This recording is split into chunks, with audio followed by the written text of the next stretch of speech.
मोक्षमार्गस्य नेतारं भेत्तारं कर्मभूभृतां ज्ञातारं विश्वतत्त्वानां वन्दे तद्गुणलब्धये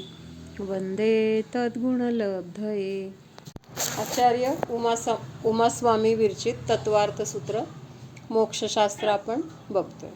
तर ह्याच्यामध्ये मतिज्ञानाचे प्रकार, मतिज्ञान होण्याचे क्रम हे सगळं आपण बघितलं. अवग्रह, इहा, आवाय आणि धारणा. त्याच्यानंतर मतिज्ञान झाल्यानंतर दुसरं कुठलं ज्ञान आहे तर श्रुतज्ञान. मग श्रुतज्ञानाच्या उत्पत्तीचं कारण किंवा त्याचे भेद काय आहेत हे आपण काल बघायला सुरुवात केली होती. 20 नंबरचं सूत्र, पान नंबर आहे 69. श्रुतम मतिपूर्वम द्व्यनेक द्वादश भेदम. म्हणजे 20 नंबरच्या सूत्राचा अर्थ काय आहे? श्रुतज्ञान मतिज्ञानपूर्वक होतं. म्हणजे मतिज्ञान झाल्यानंतरच श्रुतज्ञानाची प्राप्ती होते. आणि हे मतिज्ञान किती प्रकारचं आहे? 2, 12 किंवा अनेक प्रकार ह्याचे केलेले आहेत. मग आता ते आपण पुढं बघूया. मग ह्याच्यामध्ये आपला काल प्रश्न असा होता की जगत में कारण के समान ही कार्य होता है, इसलिए मतिज्ञान के समान श्रुतज्ञान होना चाहिए. म्हणजे काल काय सांगितलं होतं की मतिज्ञानाचं स्वरूप वेगळं आहे आणि श्रुतज्ञानाचं स्वरूप वेगळं आहे. मतिज्ञान कशाला म्हटलेलं आहे? तर ज्यामध्ये पदार्थांचं एक सामान्य ज्ञान होतं. म्हणजे पुस्तक आहे एवढंच जाणलं जातं. मग हे जे जाणणं आहे तर ते कसं आहे? सामान्य आहे. मग त्याच्यामध्ये विशेषतेने जे जाणलं जातं, त्या पुस्तकाबद्दलचं विशेष ज्ञान ज्या ज्ञानाच्या द्वारे होतं तर त्या ज्ञानाला काय म्हटलेलं आहे? श्रुतज्ञान. म्हणजे मतिज्ञान सामान्यपणे जाणतं आणि श्रुतज्ञान विशेष रूपाने जाणतं. म्हणजे हा त्या दोन ज्ञानामधला काय आहे? फरक आहे. मतिज्ञानाचं स्वरूप सामान्य जाणणे आहे, श्रुतज्ञानाचं स्वरूप विशेष जाणणे आहे. म्हणजेच काय आहे तर दोन ज्ञानामध्ये काहीतरी हा फरक आहे. मग जे श्रुतज्ञान उत्पन्न होतं तर ते उत्पन्न होण्यापूर्वी मतिज्ञान नियमाने झालेलं असलं पाहिजे. मतिज्ञान झालं नाही आणि श्रुतज्ञान झालं असं होणार नाही. मतिज्ञान असेल तरच पुढं श्रुतज्ञानाची प्राप्ती होऊ शकते. मग मतिज्ञानामुळे श्रुतज्ञान झालं असं आहे का? किंवा मतिज्ञानाने श्रुतज्ञान उत्पन्न केलं असं आहे का? तर असं पण नाही. मतिज्ञानाची स्वतंत्रता आहे तशी श्रुतज्ञानाची पण स्वतंत्रता आहे. मग काल बघितलं आपण श्रुतज्ञान अपने उपादान कारण से उत्पन्न होता है, मतिज्ञान उसको उत्पन्न नहीं करता. मतिज्ञान तिथं निमित्त रूपाने हजर आहे पण मतिज्ञानाने तिथं श्रुतज्ञानाला उत्पन्न केलं असं नाही. मग आता मतिज्ञानाला काय म्हटलेलं आहे? निमित्त कारण. 2 प्रकारचे कारण आहेत. कुठले कुठले? एक उपादान कारण आणि दुसरं निमित्त कारण. उपादान कारण म्हणजे त्या द्रव्याची तसं कार्यरूप होण्याची त्याची स्वतःची शक्ती, त्याला म्हटले उपादान. म्हणजे त्या द्रव्यामध्ये ती उपजत त्याची शक्ती आहे. आणि निमित्त कारण म्हणजे ते कार्य होत असताना तिथं बहिरंगामध्ये जे काही तिथं उपस्थित असतील कारण, अनेक द्रव्य असतील तर ते सगळे काय झाले? निमित्त कारण झाले. आता निमित्ताला 2 प्रकाराने आपण काल बघितलं होतं. कुठले 2 प्रकार बघितले होते? निमित्त कशाला म्हटलंय किंवा निमित्ताचं स्वरूप कोण सांगतंय? तिथं 2 निमित्त आहेत. एका म्हणजे काहीतरी कार्य घडते त्यावेळेस तिथं 2 प्रकारचे निमित्त सांगितले. एक अंतरंग निमित्त आणि एक बहिरंग निमित्त. अंतरंग निमित्त कुठलं आहे? उपादान निमित्त. कारण म्हणायचं आहे मला. उपादान कारण आणि निमित्त कारण. मग उपादान कारण कशाला म्हटलेलं आहे? मातीला उपादान कारण म्हटले. हा. आणि बनवणारा कारण का? बनवणारा किंवा ते चाक वगैरे हे सगळं काय झालं? निमित्त कारण. पण हे उदाहरण झालं. मग आता आपल्याला उपादान कारण म्हणजे काय तर त्या द्रव्यामध्ये तसं कार्य होण्याची त्याची जी शक्ती आहे त्याला काय म्हटलेलं आहे? उपादान कारण. मग आता घट बनण्याची शक्ती कुंभारामध्ये आहे का मातीमध्ये आहे? मातीमध्ये आहे. म्हणून मातीला काय म्हटलेलं आहे? उपादान कारण. म्हणजे ती मातीच तिथं घटरूप बनणार, परिवर्तित होणार आहे. बरोबर. म्हणजे कुंभार स्वतः तिथं घटरूप होत नाही माती तिथं काय होते, मातीची स्वतःची पर्याय सोडून तिथं घट आकाराने तिथं ती परिवर्तित होते. मग हे झालं की उपादान कारण. आणि त्या कुंभाराने केल्यावरच माती नसेल तर करू शकतो का कुंभार? मातीची ते बनण्याची आहे, पण बनवणाऱ्याची पण आहे. बनवणारा फक्त तिथं काय आहे, त्यावेळेस तशी त्या मातीचं घटरूप होण्याची त्याची वेळ आली होती, म्हणून तिथं मग ते कुंभाराचं तिथं हात लागला किंवा ते चक्रावर फिरलं गेलं, हे सगळं बाकीचं बाहेर आहे. तरी सुद्धा त्याच्यामुळं कार्य झालं असं म्हणता येणार नाही. कारण कार्य कशामध्ये घडलंय, मातीमध्ये घडलंय. म्हणजे मुख्य कारण काय झालं तर ते उपादान कारण आहे, आणि माती हे उपादान आहे. मग तिथं माती नाही आहे, चक्र आहे, कुंभार आहे, पाणी आहे, त्याला ती कला आहे, पण तिथं मातीच नसेल तर कशापासून घट होणार? कुंभार स्वतःचा घट करणार का स्वतःच्या शरीराचा? असं होऊ शकतं का? असं होऊ शकत नाही. म्हणजे तिथं घट होण्याची त्या मातीची वेळ आली होती, आणि मग त्यावेळेस हे सगळे बाहेर निमित्त काय झाले, तिथं हजर झाले. म्हणजे असं तर म्हटलं जातं की कुंभारामुळे घट झाला किंवा कुंभारांनी केला, पण हे सगळी भाषा कशी आहे, उपचाराची किंवा व्यवहाराची भाषा आहे. मुख्य शक्ती त्या घटाची, मातीची घट होण्याची आहे. त्यामुळं उपादान काय आहे तर ते द्रव्य उपादान आहे, आणि ते कार्य घडत असताना तिथं आजूबाजूला त्यावेळेस जी द्रव्य हजर आहेत तर त्यांना काय म्हटलं जातं की निमित्त कारण असं म्हटलं जातं. म्हणजे अंतरंग कारण काय आहे तर उपादान, आणि बहिरंगामध्ये जे हजर आहे त्याला निमित्त असं म्हटलं जातं. पण आपल्याला दिसताना काय दिसतं, म्हणजे आपल्याला समोर दिसतं काय, निमित्ताने कार्य केलेलं आपल्याला, किंवा निमित्ताच्या द्वारे तिथं कार्य होताना दिसतंय. त्यामुळे आपण त्या निमित्तालाच त्या गोष्टीचा करता असं मानतो. अंतुबून म्यूट कर. म्हणजे आता आपल्याला स्वयंपाक केला, स्वयंपाक करण्याची किंवा त्या कणकीची दशमी होण्याची, लक्षात येते का अंतरंग कारण कशाला म्हटलंय? त्या द्रव्याची तसं कार्यरूप होण्याची त्याची स्वतःची शक्ती, ती शक्ती कुठं आहे, त्याच द्रव्यामध्ये आहे, आणि ते द्रव्य स्वतः परिणमन होऊन त्या कुठल्या तरी कार्यरूप होणार आहे. जसं माती हे आहे उपादान, मातीमध्ये उपादान आहे, म्हणून ती मातीच घटरूपाने काय झाली, बदलली गेली. आता आकार घेतला त्या मातीने, कशाचा आकार घेतला, त्या घटाचा आकार घेतला. म्हणजे घटरूप कोण झालंय, कुंभार झालाय, चाक झालंय, का अजून ते दुसरं काय तिथं असेल अजून निमित्त, ते झालंय, कोण झालंय? कुंभार वगैरे तर फक्त तिथं निमित्त रूपाने आहेत, किंवा त्यांनी काहीतरी हाताची हालचाल केलेली दिसते, ते चाक फिरलेलं दिसतंय वगैरे, हे सगळं काय आहे तर निमित्त रूपाने आहे. कारण निमित्त जसंच्या तसं राहिलंय, आणि मातीचं काय झालंय, त्या घटरूपामध्ये परिवर्तन झालेलं आहे. म्हणजे मुख्य कारण कोण आहे तर उपादान कारण माती असं म्हटलेलं आहे. तर आपल्याला इथं काल काय विषय होता की मतिज्ञान झाल्यानंतर श्रुतज्ञान होते, तर मग मतिज्ञानाने श्रुतज्ञानाला उत्पन्न केलं, किंवा मतिज्ञान हे कारण झालं आणि श्रुतज्ञान हे कार्य झालं. आता माती हे कारण झालं आणि घट हे काय झालं, कार्य झालं. लक्षात येते का? माती हे काय आहे, कारण. कारण म्हणजे ज्यापासून त्या वस्तूची निर्मिती झाली, किंवा ज्या वस्तूपासून नवीन वस्तू बनली गेली, तर त्याला काय म्हटलंय, मूळ जी वस्तू आहे त्याला म्हटलंय कारण, आणि त्याच्यापासून बनली गेली जी वस्तू आहे त्याला म्हटलंय कार्य. काय होतं, जे मूळ द्रव्य आहे तर ते द्रव्य कारण आहे, आणि त्याच्यामध्ये झालेलं परिवर्तन हे त्याचं काय आहे, कार्य आहे. म्हणजे आता बी होतं, पेरलं आपण, मग पेरल्यानंतर त्याचं झाड आलं, मग बी हे काय झालं, कारण झालं, आणि झाड हे काय झालं, त्याचं कार्य. कारण आणि कार्य लक्षात येते का?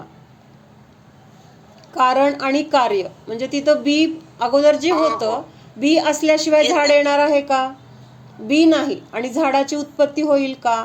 नाही. म्हणजेच बी हे काय आहे, कारण आहे. बी पेरल्यानंतर तिथं झाड उगवणार आहे, म्हणून बी हे कारण आणि झाड हे त्याचं कार्य. मग झाड होण्याची शक्ती किंवा झाड रूपाने परिवर्तित होण्याची शक्ती कुणामध्ये आहे? शेतकऱ्यामध्ये आहे का बियामध्ये आहे? कुणामध्ये?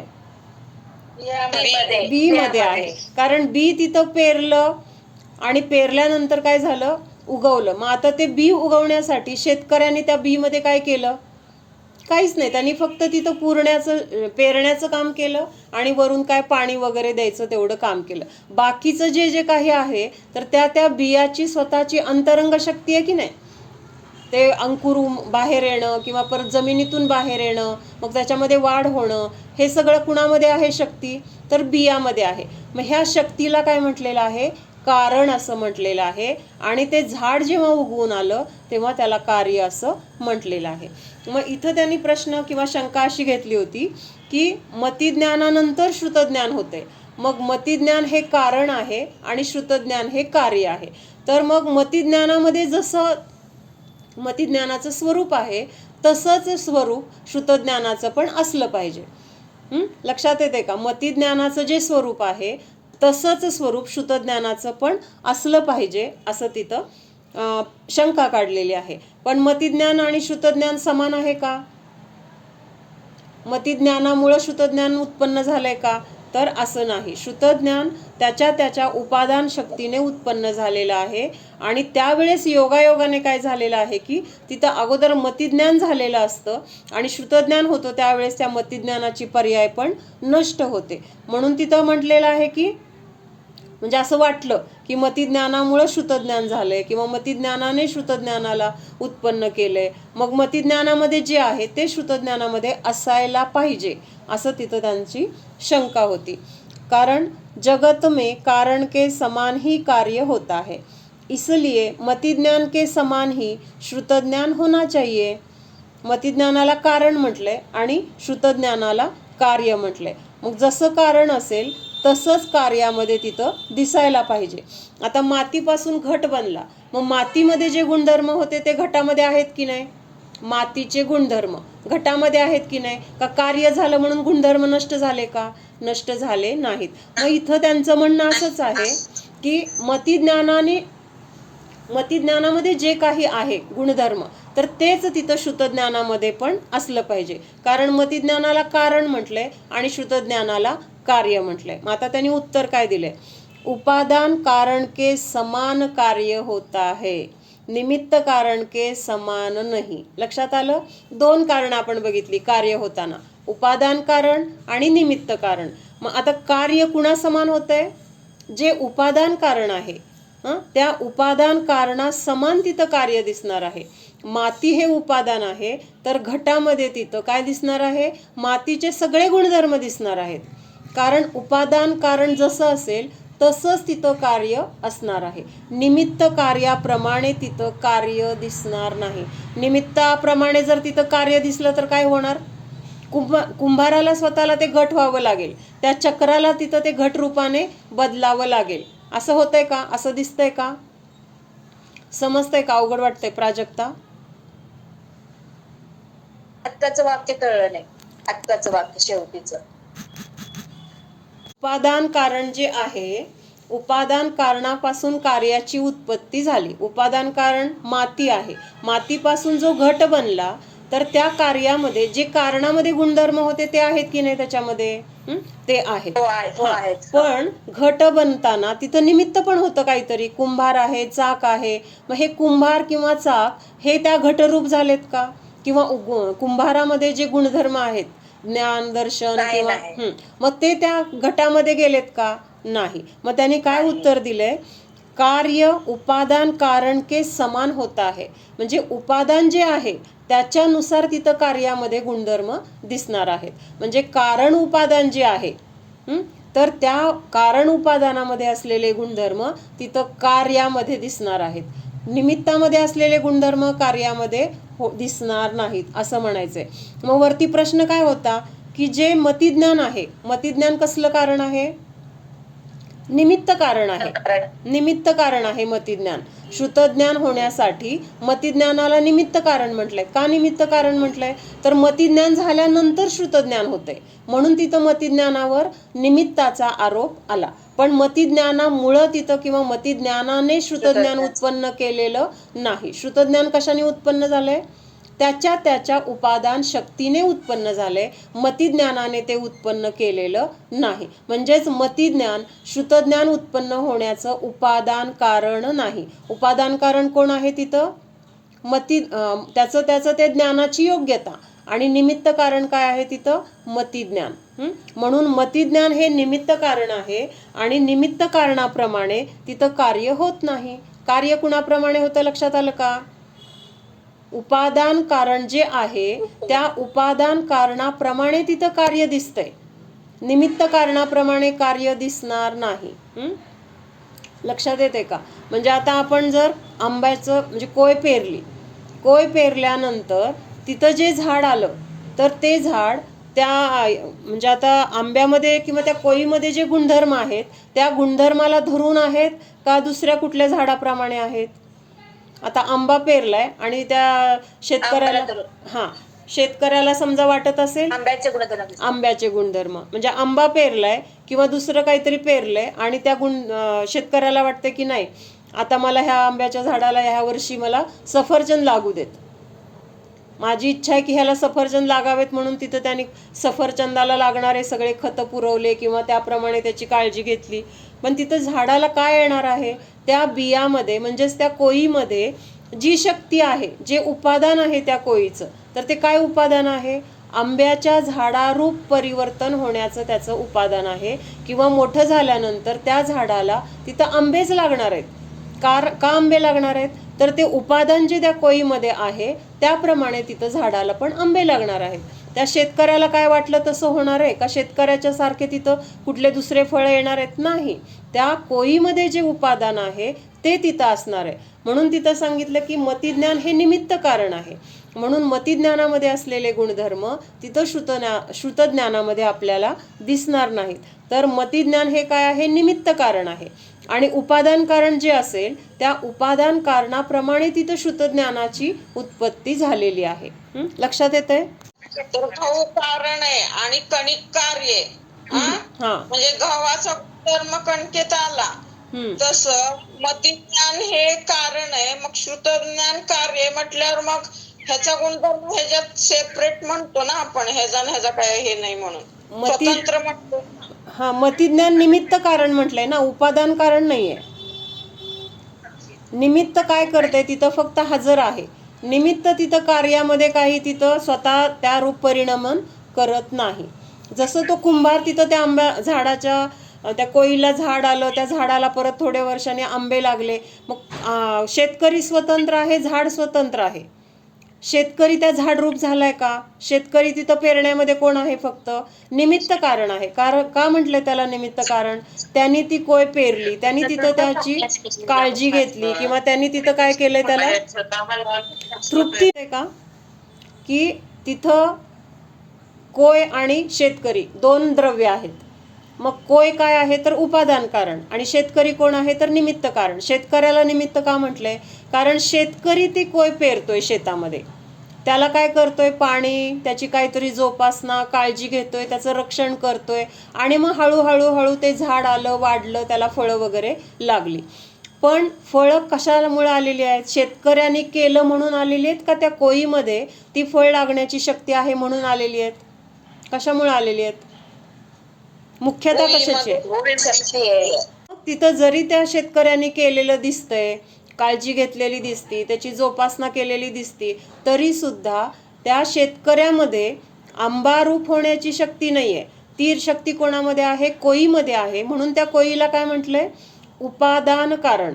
आणि आंब्याचे बाकीच्या तर झाडाची वगैरे काळजी घेतली त्या शेतकऱ्यांनी, म्हणून त्याला म्हटलंय की निमित्त कारण. मग सगळे म्हणणार की त्यांनी किती लक्ष ठेवलं होतं, त्यांनी किती काळजी घेतली, म्हणून मग त्या झाडाचं सगळं काय झालं? व्यवस्थित वाढ झाली किंवा त्याला कुणी तोडलं नाही किंवा त्याची फळं पण व्यवस्थित आलीत वगैरे, असं आपण त्या शेतकऱ्यावर मग आरोप करणार.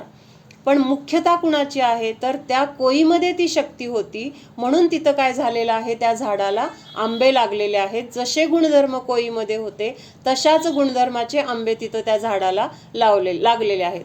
म्हणजे हापूस पेरला तर हापूस जातीचाच आंबा येणार, देशी पेरला तर देशी, म्हणजे त्या आंब्याच्या ह्याच्यामध्ये सुद्धा बदल नाही होणार. जे गुणधर्म असतील त्याच गुणधर्माचे आंबे लागतात. म्हणजेच काय? त्याचं ते उपादान आहे आणि उपादान हे मुख्य म्हटलेलं आहे. बाकीचे निमित्त किती जरी तिथं असतील तरी पण त्या निमित्ताला तिथं कार्यामध्ये स्वतः तिथं काही करावं लागत नाही. बाहेरून काही तिथं करणं हे झालं एक निमित्त रूपाने. पण त्या झाडामध्ये तसं होण्याची शक्ती होती आणि त्याची तशी योग्यता पण आली होती की ते वर म्हणजे उगवलं किंवा त्याला फळं वगैरे लागली. म्हणजे त्याची तशी योग्यता आली होती फळं लागण्याची. आणि त्यावेळेस बाहेर हा शेतकरी काय झाला, तिथं निमित्त झाला. शेतकऱ्याला ते पेरावं वाटलं, शेतकऱ्याला त्याची काळजी घ्यावी वाटली. हे सगळं काय झालंय, त्याला वाटणं का वाटलंय त्याला, तर त्या झाडाला फळं लागण्याची तशी त्यावेळेसची ती योग्यता होती. म्हणजेच त्याची उपादान शक्ती पण होती आणि ते कार्य होण्याची त्याची ती वेळ पण आली होती. म्हणजे अशा सगळ्या गोष्टींचा मेळ होता. आणि त्यावेळेस मग त्या रूपाने शेतकऱ्याच्या मनामध्ये तसे विचार आले, त्याच्याकडून तसं काहीतरी केलं गेलं. म्हणजे उपचारानेच म्हटलं जातं, पण त्याला तसे भाव झाले आणि त्यांनी तशी कृती केली. म्हणून तिथं निमित्त काही करत नाही, निमित्त तिथं हजर असतं. आणि दुसरं काय म्हटलं होतं की निमित्ताशिवाय कार्य होत नाही.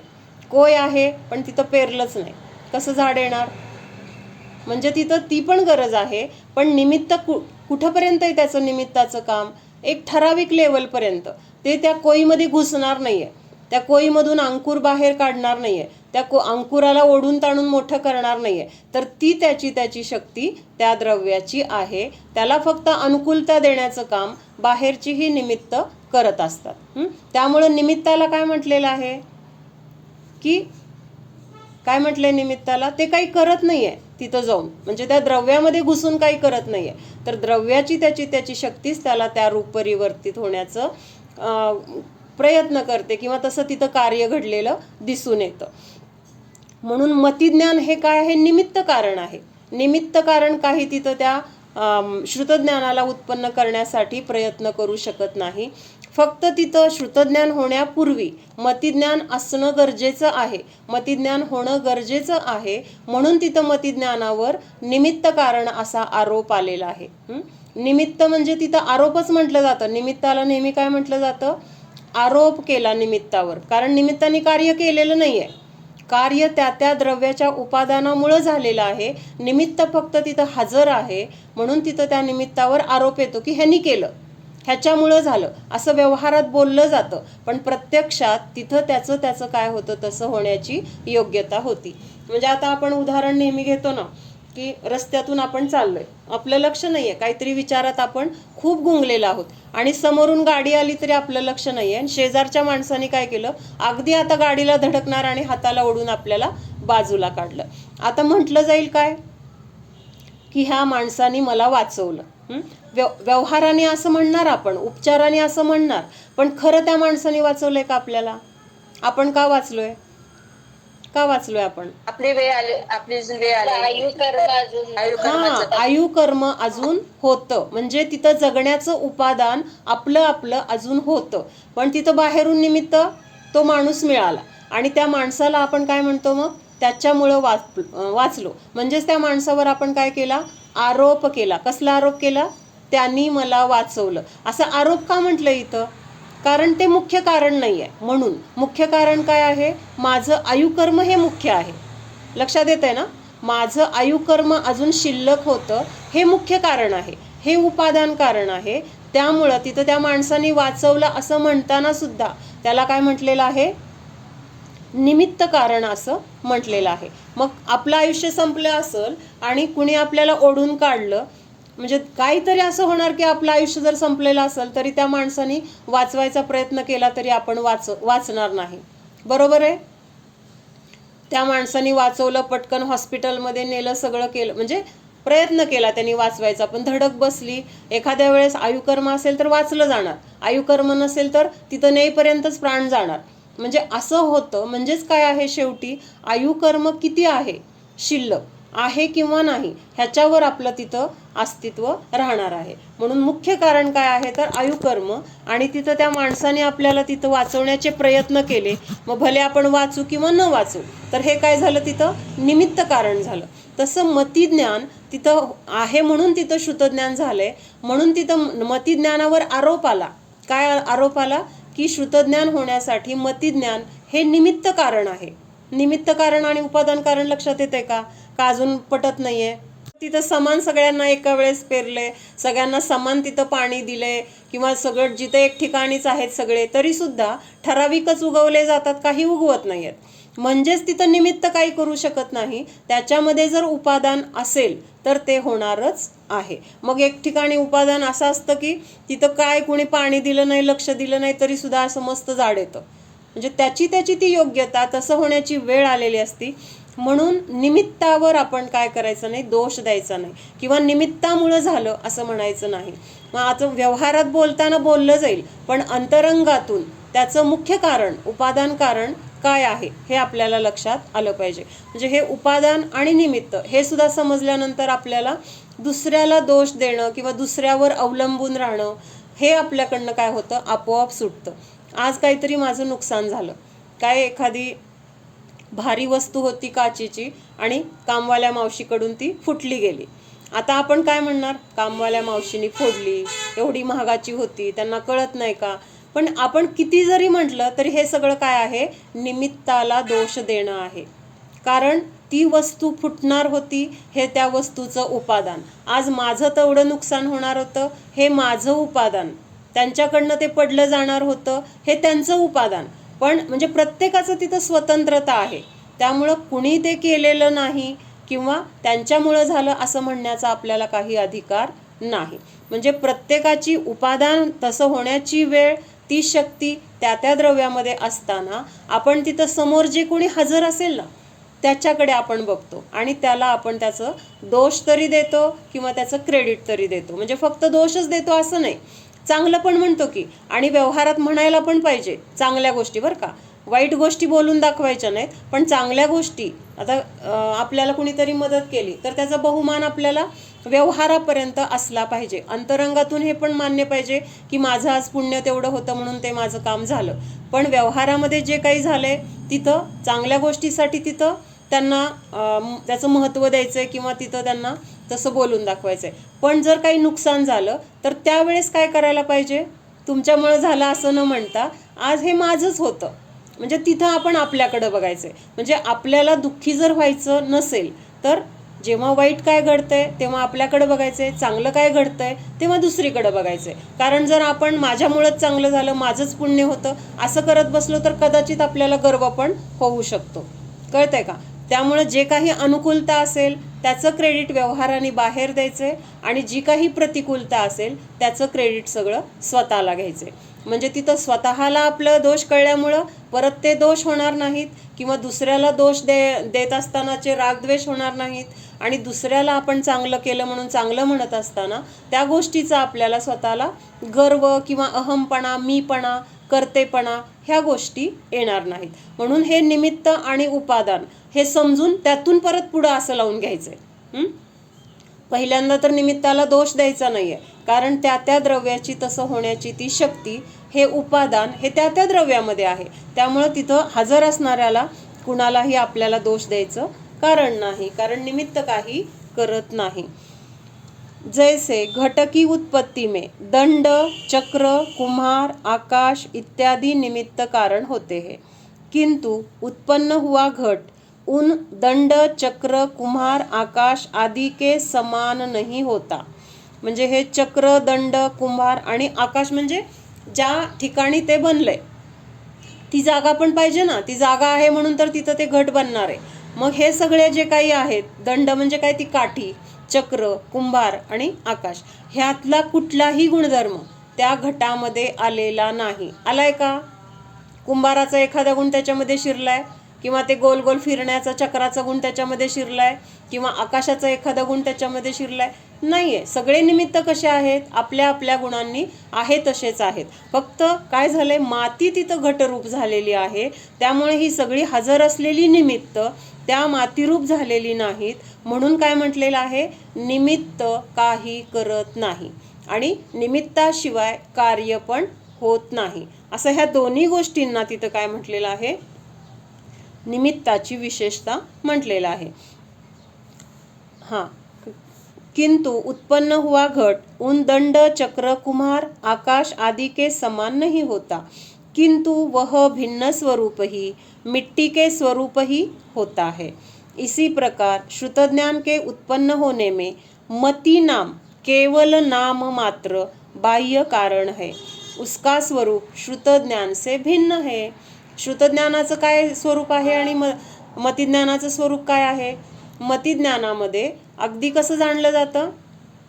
सामान्य जाणलं जातं. सगळ्या प्रकारची पुस्तकं आहेत हे जाणलं मतिज्ञानाने. आणि श्रुतज्ञानाने काय जाणलं? ह्याच्यामध्ये मराठीची आहेत, इंग्लिशची आहेत, हिंदीची आहेत, असं सगळ्या कुठल्या लेखकाची आहेत हे सगळं आपल्याला श्रुतज्ञानामध्ये जाणवतं किंवा ज्ञान होतं. म्हणजेच मतिज्ञानाचं स्वरूप वेगळं आहे आणि श्रुतज्ञानाचं स्वरूप वेगळं आहे. त्यामुळं मतिज्ञानाने श्रुतज्ञानाला उत्पन्न केलं नाही, तर केवळ ते तिथं काय आहे? निमित्त कारण आहे. लक्षात येतंय? स्वतंत्रता आहे, श्रुतज्ञानाची पण स्वतंत्रता आहे. त्याच्यानंतर आपण काल बघितलं होतं की हे श्रुतज्ञान 2 प्रकारचं सांगितलं होतं. एक अक्षरात्मक आणि एक अनअक्षरात्मक. अक्षरात्मक ज्ञान कशाला म्हटलंय? अक्षरात्मक श्रुतज्ञान कशाला म्हटलंय? जे वाचून, ऐकून किंवा बोलून, काय सांगितलं? जे वाचून, ऐकून किंवा बोलून शब्दाच्या द्वारे जे ज्ञान होतं त्याला काय म्हटलेलं आहे? अक्षरात्मक ज्ञान असं म्हटलेलं आहे. आणि अनअक्षरात्मक ज्ञान कशाला म्हटलंय? स्पर्श झाला, काय झालं? स्पर्शाने थंड आहे हे कळालं, किंवा वस्तू खाताना ती तिखट आहे, गोड आहे, खारट आहे हे कळलं. त्याच्यानंतर हे काय आहे अजून? वास, आपल्याला जो काही पदार्थाचा किंवा आजूबाजूला जे काही गंध आहे तर त्या गंधाचं ज्ञान झालं. मग हे ज्ञान कसं झालं आपल्याला? इंद्रियांना जेव्हा ज्ञान होतं, अगोदर आपल्याला असं करतो की नाही, गार लागलं आणि मग तोंडाने म्हणतो की हे खूप गार आहे. मग हे खूप गार आहे हे बोलणं काय झालं? अक्षरात्मक झालं. आणि त्याच्या अगोदर तो थंडपणाचा जो अनुभव आला आपल्याला, किंवा गरमपणाचा अनुभव आला, उखडते हा अनुभव आला, भाजी तिखट आहे हा अनुभव आला, तर हे सगळे अनुभवातून झालेलं जे ज्ञान आहे त्याला काय म्हटलेलं आहे?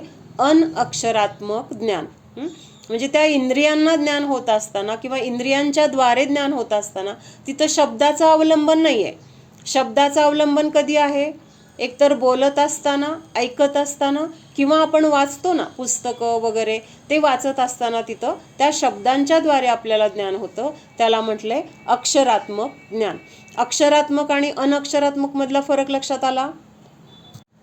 अक्षरात्मक म्हणजे वाचल्यानंतर, ऐकल्यानंतर किंवा बोलल्यानंतर शब्दांच्या द्वारे जे ज्ञान होतं त्याला अक्षरात्मक ज्ञान असं म्हटलंय. म्हणजे तिथं अक्षर हे माध्यम आहे. गेला का? अक्षरात्मक म्हणजे शब्दांच्या द्वारे होणारं ज्ञान. शब्द म्हणजे आपण ऐकतो, बोलतो किंवा वाचतो, म्हणजे ह्या पद्धतीने जे ज्ञान होतंय तर त्याला काय म्हटलंय? अक्षरात्मक. अक्षरांच्या मुळे झालेलं ज्ञान, किंवा अक्षरच ज्याचं काय आहे? माध्यम आहे, तर त्याला अक्षरात्मक ज्ञान असं म्हटलेलं आहे. आणि अनअक्षरात्मक म्हणजे काय? जिथं अक्षरांची गरज नाही, अक्षर नसताना सुद्धा न बोलता, न ऐकता, न वाचता जे ज्ञान होतं, मग ते ज्ञान कसं होतं? की थंड वारा सुटला, थंड वारा सुटल्यानंतर आपल्या त्वचेला काय झालं? त्याचं हे लागलं ना, गारठा लागला, आणि गारठा लागून काय झालं? आपल्याला नको वाटलं ते. मग हा जो अनुभव आहे, तर हा अनुभव असताना तिथं कुठला शब्द आहे का?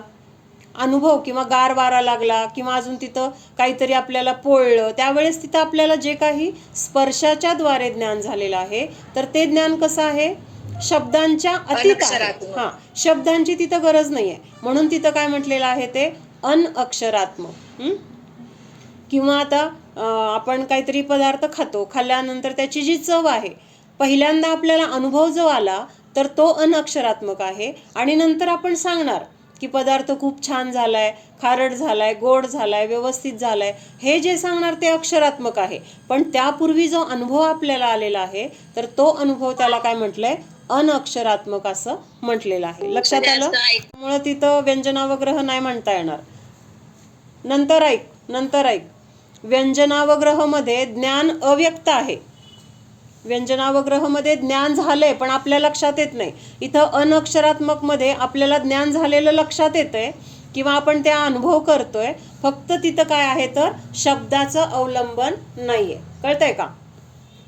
शब्दाचं अवलंबन नाहीये, अनुभवाचं अवलंबन आहे, किंवा त्या स्पर्शनेंद्रियाद्वारे, घ्राणेंद्रियाद्वारे, रसनेंद्रियाद्वारे आपल्याला ते ज्ञान झालेलं आहे. त्यामुळे ते व्यक्त ज्ञान आहे. फक्त तिथं अक्षरांचं अवलंबन नाही म्हणून त्याला अनक्षरात्मक म्हटलंय, आणि जिथं शब्दांना बोलताना, ऐकताना तिथं अक्षरांचं अवलंबन आहे म्हणून त्यांना अक्षरात्मक असं म्हटलेलं आहे. लक्षात आलं? शब्द सुनने से, अध्ययन से, वचनों से होने वाला ज्ञान अक्षरात्मक श्रुत ज्ञान है. अनक्षरात्मक श्रुत ज्ञान स्पर्श रस घ्राण द्वारा जो ज्ञान होता है वह अनअक्षरात्मक श्रुत ज्ञान है. आता हे दोन अक्षरात्मक अनक्षरात्मक समजलं सगळ्यांना. आता त्याच्या पुढं काय सांगितलंय, श्रुतज्ञानाचे परत आणखीन दोन भेद वेगळ्या पद्धतीने केलेत. काय केलेत? एक अंगप्रविष्ट आणि एक अंगबाह्य. आत्ताचं जे अक्षरात्मक अनक्षरात्मक होतं तर ते ज्ञान होण्याच्या अपेक्षेने होतं, म्हणजे शब्दांच्या द्वारे ज्ञान झालं आणि शब्दांच्या शिवाय ज्ञान झालं. असे भेद केलेत. आता इथं अंगप्रविष्ट आणि अंगबाह्य हे दोन भेद कशाच्या अपेक्षेने केलेत? तर जिनवाणीची जी रचना झाली, जिनवाणीची रचना कधी झाली? जिनवाणीची रचना जेव्हा तीर्थंकरांची दिव्यध्वनी खिरते. दिव्यध्वनी खिरल्यानंतर तिथं गणधर काय करतात? त्या दिव्यध्वनीतून तिथं काय करतात? लगेचच तिथं द्वादशांगाची रचना करतात. कशाची रचना करतात? द्वादशांग रूप जिनवाणीची रचना करतात. त्याला काय म्हटलंय? अंगप्रविष्ट श्रुतज्ञान. लक्षात येते का अवघड वाटतंय? नाही, लक्षात येतं की ऐकल्यानंतर ते अंगप्रविष्ट, ऐकल्यानंतर जे ज्ञान होतं ते अंगप्रविष्ट ज्ञान.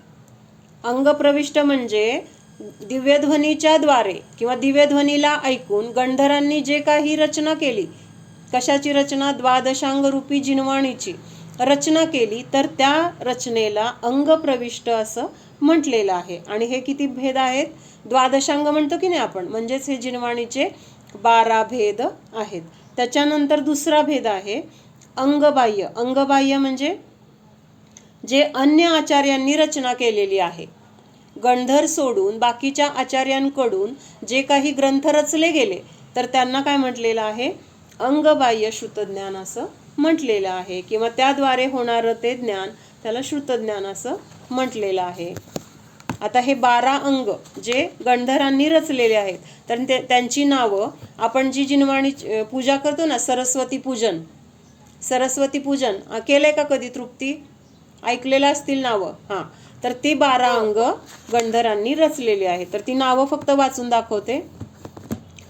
आचारांग, सूत्रांग, स्थानांग, समवायांग, व्याख्या प्रज्ञप्ती, ज्ञातृ धर्मकथा, उपासक अध्ययन, अंतकृतदश, अनुत्तर औपाधिक दश, नाही औपाधिक दश, प्रश्न व्याकरण, विपाकसूत्र आणि दृष्टिवाद, ही सगळी काय आहेत? तर 12 अंगांची नावं आहेत. मग आता हे 12 अंगरूपी जिनवाणी आता आपल्याला उपलब्ध किती आहे? किती उपलब्ध आहे? कोण सांगतंय? एकच अंग आहे आता. कुठलं? शेवटचं सांगितलेलं ते. हा, म्हणजे हे जे 12 अंग रचले त्यातले सगळे 11 अंगांचं काय आहे आता सध्या? त्यांचा अभाव आहे, किंवा ती सगळी जिनवाणी नष्ट झाली. नष्ट झाली म्हणजे आपल्या संयोगामध्ये आता नाहीये ती काय काय रूपाने. आता फक्त राहिले ते एक दृष्टिवाद राहिलेला आहे. कुठलं? दृष्टिवाद अंग राहिलेलं आहे. ते दृष्टिवाद अंग सुद्धा पूर्ण नाही आहे बरं का. त्या दृष्टिवाद अंगाची जेवढी काही रचना होती त्यातला सुद्धा काही अंश आत्ता फक्त शिल्लक आहे. आणि जो अंश करून जरा मोठं कर की. तर हे जे 12 अंगापैकी 11 अंग तर आता नष्ट झालेत. एक दृष्टिवाद अंग शिल्लक आहे. त्या दृष्टिवाद अंगातला पण काही थोडासा भाग आपल्याला आता इथं उपलब्ध आहे. पण जेवढा काही उपलब्ध आहे त्यातला आपण वाचतो किती? एवढी सगळे त्या दृष्टिवाद मधलं जे काही थोडंसं राहिले ते सुद्धा भरपूर आहे. इतकं आहे आत्ता सध्या सुद्धा की आपण त्याला रोज रोज वाचायचं म्हटलं तरी सुद्धा संपणार नाही. एवढी जिनवाणी फक्त कशाची आहे? दृष्टिवाद अंगातला काही अंश. म्हणजे अखंड जिनवाणी केवढी असेल? 11 म्हणजे 12 अंग अखंड जिनवाणीची जी रचना ते केवढी असेल आणि कधी आपल्याकडनं वाचून होणार आहे, आपल्याला ती कधी मिळणार. म्हणजे इतकं सगळं ज्ञान, इतकी सगळी जिनवाणी असताना आपल्यापर्यंत आता जे काही पोचलंय त्यातलं सुद्धा आपल्याला वाचायला वेळ नाही आहे, किंवा त्यातलं सुद्धा आपल्याला समजून त्यानुसार आचरण करायचे आपल्याला भाव होत नाहीत. म्हणजे आपल्याला जिनवाणीचं महत्त्व नाही, हेच लक्षात घ्यायचं आहे ह्याच्यातून. हां, तर काय सांगितलंय, ह्या दृष्टिवाद अंगाचे पण परत 5 प्रकार आहेत. दृष्टिवाद नावाचं जे आता अंग शिल्लक आहे तर त्याचे परत काय केलेले आहेत, 5 प्रकार आहेत. परिकर्म, प्रयोग, सूत्र, पूर्वगत आणि चुलिका असे त्याचे पण भेद आहेत. 11 अंग नष्ट हो गए है, सिर्फ 12वां दृष्टिवाद अंग बाकी है. केवल ज्ञान और श्रुत ज्ञान समान ही है. आता हे दृष्टिवाद अंग म्हणजे काय आहे, जे भगवंतांच्या केवल ज्ञानामध्ये त्यांनी जाणलेलं आहे तेच आपल्याला त्यांनी त्यांच्या दिव्यध्वनीमधून सांगितलंय, आणि त्याचीच रचना इथं गणधरांनी केल्यामुळं ते म्हणजेच काय आहे, थोडक्यात जिनवाणी म्हणजे काय आहे, केवल ज्ञानाचं स्वरूपच आहे ना. केवल ज्ञानामध्ये जे सांगितलंय तेच जिनवाणीमध्ये आहे. त्यामुळं तिथं काय म्हटलंय, हे श्रुतज्ञान म्हणजे भले आता आपण म्हणतो की आता कुठे भगवान आहेत, आता कुठे समवसरण आहे, कुठे आपल्याला जिनवाणी ऐकायला मिळते, पण असं जरी नसलं तरी सुद्धा जी जिनवाणी उपलब्ध आहे तर ती कुणी सांगितलेली आहे, भगवंतांनी सांगितली आहे. म्हणजेच तिथं भगवान त्या जिनवाणीच्या रूपानेच आहेत, किंवा श्रुतज्ञान म्हणजे पण भगवंतांनी सांगितलेल्या केवल ज्ञानाचाच तो अंश आहे, किंवा तेच ज्ञान आहे.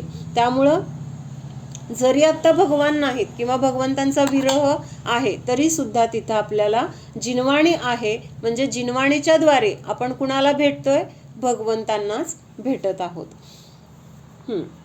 श्रुतज्ञान आणि केवल ज्ञान समान ही है, केवल प्रत्यक्ष और परोक्ष इतना ही भेद है. म्हणजे भगवंतांनी जाणून त्यांच्या दिव्यध्वनीमधून सांगितलं, आणि तिथं काय झालेलं आहे, रचना शब्दाच्या द्वारे झालेली आहे, किंवा त्यांनी त्या द्वादशांगाची रचना केलेली आहे, आणि मग तिथं ते ज्ञानच त्या श्रुतज्ञानामध्ये आलेलं आहे.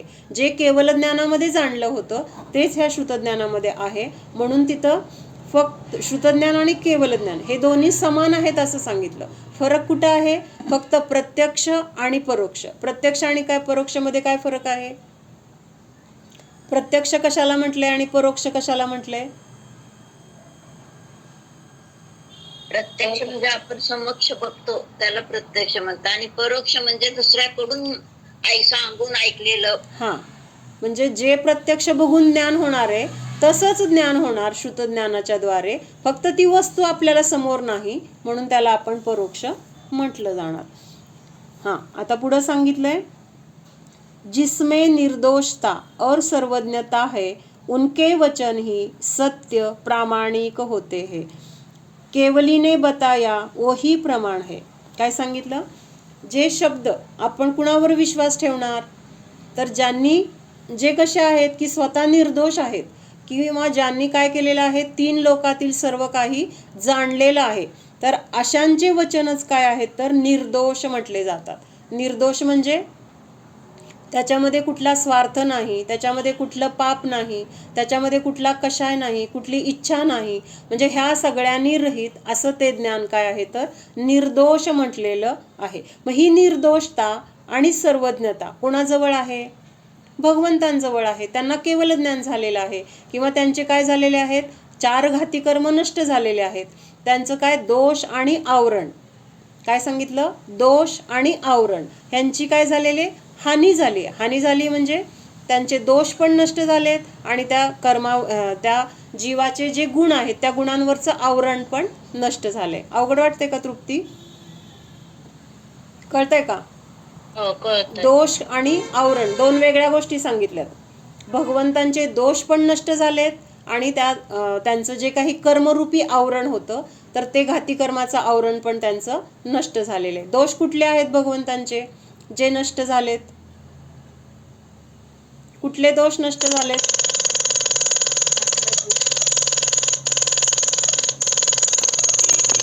प्रियांका भाभी. हा, क्षुधा तृषादी 18 दोष जे आहेत बरोबर. तर ते 18 दोष काय झालेत भगवंतांचे? नष्ट झालेले आहेत. आणि त्यामुळे तिथं काय झाले? निर्दोषता प्रकट झालेली आहे. म्हणजे त्यांना कुठला आता त्या दोषांमुळे काय होतं? भूक लागली, भूक लागते म्हणून तिथं कमवायला पाहिजे, बनवायला पाहिजे, त्याच्यामध्ये हिंसा, मग ते पैसे कमवण्यासाठी परत काही खोटं बोलणं, मायाचारी, क्रोध, हे सगळे कषाय, हे सगळं तिथं काय राहिलंय का त्यांचं? आता त्यांचे दोषच सगळे नष्ट झालेत. त्यामुळे तिथं त्यांना कुठलाही म्हणजे मायाचार करायचे किंवा कुठलेही पाप करायची गरज नाही. म्हणून त्यांना काय म्हटलंय? निर्दोष भगवान असं म्हटलेलं आहे. आणि दुसरं काय आहे? सर्वज्ञता प्रकट झाली आहे. ज्ञानावरण, दर्शनावरण हे जे त्यांचे कर्म होते, त्याच्यावर जे आवरण होतं ज्ञानावर, दर्शनावर, तर ते आवरण काय झालेलं आहे? नष्ट झालेलं आहे. म्हणून तिथं काय म्हटलंय? भगवंतांचे दोष आणि आवरण नष्ट झालेले आहे. म्हणून भगवान कसे आहेत? निर्दोष आणि सर्वज्ञ. मग अशा भगवंतांकडून जे काही सांगितलं जाईल तर ते वचन कसे असतील? भगवंतांनी सांगितलेले वचन कसे असतील? दोषरहित, म्हणजे खरं जसं आहे तसं. समीचीन. हा म्हणजे म्हणजे कुठलंही त्या वचनामध्ये कुठलंही खोटं नसणार आहे किंवा कुठलंही त्याच्यामध्ये चुकीचं नसणार आहे. ते कसं असणार आहे? जसं वस्तूचं स्वरूप आहे तसंच त्यांचे वचन असणार आहेत. कारण त्यांना खोटं बोलण्याची गरज नाही आहे, त्यांना पाप करण्याची गरज नाही आहे, त्यांना आपल्याकडून कुठली अपेक्षा नाही आहे. मग असं सगळं असेल तर ते जे आहे तेच सांगणार ना. खोटं कशाला सांगणार? व्यवहारात सुद्धा एखादा माणूस असतो ना असा प्रामाणिक आहे किंवा त्याला कुठली असं निरपेक्ष आहे, तर तो खोटं बोलत नाही, स्वार्थी नाही आहे. असं माणूस स्वतःचं नुकसान झालं तरी तिथं तो काय करत नाही? खोटं बोलत नाही. त्यामुळे तिथं त्या माणसाला काय म्हटलं जातं?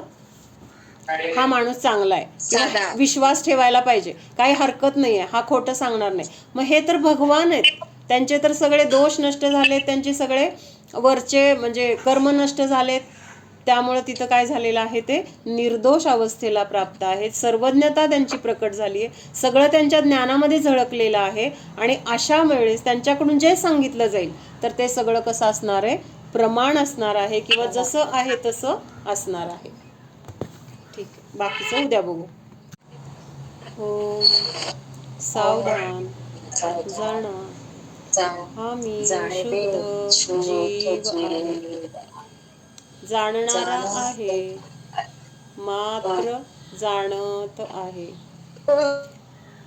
जाणणे सोडून मी अन्य काहीही करणारा नाहीच.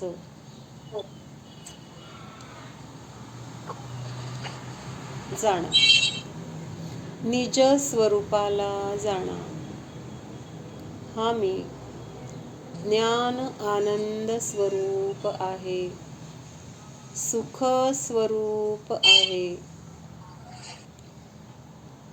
कारण ज्ञान आणि आनंद उत्पन्न होण्याची शक्ती, उपादान माझ्यामध्येच आहे, परद्रव्यामध्ये नाही, शरीरामध्ये नाही, इंद्रियांमध्ये नाही, परिग्रहामध्ये नाहीच. आनंदगुण, सुखगुण जीवाचा आहे, शरीराचा, परद्रव्याचा नाही. स्वतःच्या उपादानाला ओळखा. माझ्यामध्येच आहे सुख, ज्ञान, आनंद, बाहेर नाही. बाहेर शोधायची गरज नाही, परावर अवलंबून राहायची गरज नाही. पराधीन आयुष्य संपते. जाणा, स्वाधीन स्वरूपोऽहम्.